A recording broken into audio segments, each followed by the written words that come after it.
Quer aprender a tocar guitarra igual a Slash, igual a Jimi Hendrix? Esse cara é um dos melhores guitarristas do Brasil e você pode aprender com ele ainda hoje. Confere o primeiro link na descrição. One thing we're exploring in this documentary is heavy metal's relation to race and racism. Yep. So I'm interested to get your thoughts about heavy metal and race. Sure. A couple years ago, I was going to the Ozfest in San Bernardino here in California, and there was a long traffic line, so a lot of people had parked their cars on the side and were walking. And as we were waiting in our car, I was appalled at the number of white power and Nazi tattoos that fans going to the festival felt comfortable, showing off, walking to the festival. And it made me like that day on the Ozfest bill, I think every act, from the Ozzy Osbourne band to POD, which was playing that day, had an interracial lineup. And it made me really pissed off. I was like, this is my music too. Like, fuck you, racists. This is, heavy metal's not yours. And it actually prompted myself and Serge Tankian from System of a Down to begin our Axis of Justice organization, where the next Ozfest, where System played, we had a big Axis of Justice booth on the site with anti-racist, information and how kids, in a way to sort of build a bridge and let people know that this music is not the domain of white power idiots. So this music is, played by and loved by people of all ethnicities. I mean, do you think that? I mean, we've been asking this question of a lot of people on our trip, and most people say no, metal isn't racist. And yeah, sure, it might be predominantly white in terms of who plays the music, perhaps, and who listens to the music, etc. I mean, do you see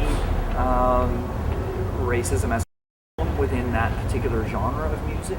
Well, I don't necessarily see it in the bands that play metal being personally racist.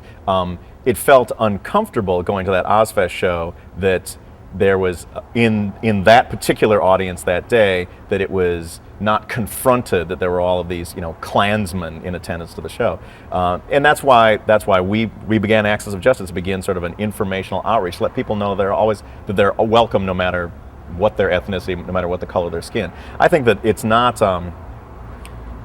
not surprising that non-white people play metal music. What's surprising is that some people think that it's surprising. You know what I'm saying? Like, I think that I know maybe kind of confusing, but I think that Living Colour is owed a great debt that they don't ever get the respect for the importance that they played in metal and hard rock music until Living Colour. And I'm a personal testament to this, because my whole life as a hard rock guitar player, I could not play one gig without the ghost of Jimi Hendrix looming over me. Someone would always yell out for Foxy Lady, or yell out for play the guitar with your teeth. It's like, if you were black and played rock guitar, that was the only point of reference that anyone ever had for you. I couldn't be an individual on the instrument. Living Colour, which was a motorcycle roaring success, was Living Colour was an all-black hard rock band that had great commercial success and was really rocking and very important. And I think, they changed the minds of things like MTV, changed the minds of rock radio, made it okay. Now you can't throw a brick and not hit an interracial, new metal band. And I think that was a real important door to be opened that bands like Rage Against the Machine very much benefited from.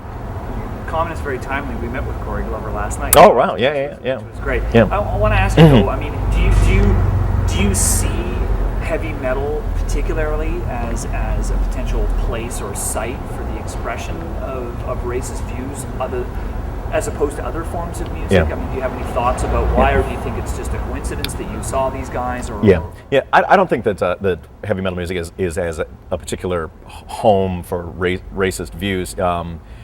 I think that it's a home for it's a working class music, and it's a music that is loved by working class white kids. It's music that's loved by a lot of working class Chicano kids, less so in African American communities, though. Okay, some we helped a little with Rage, I think, with that.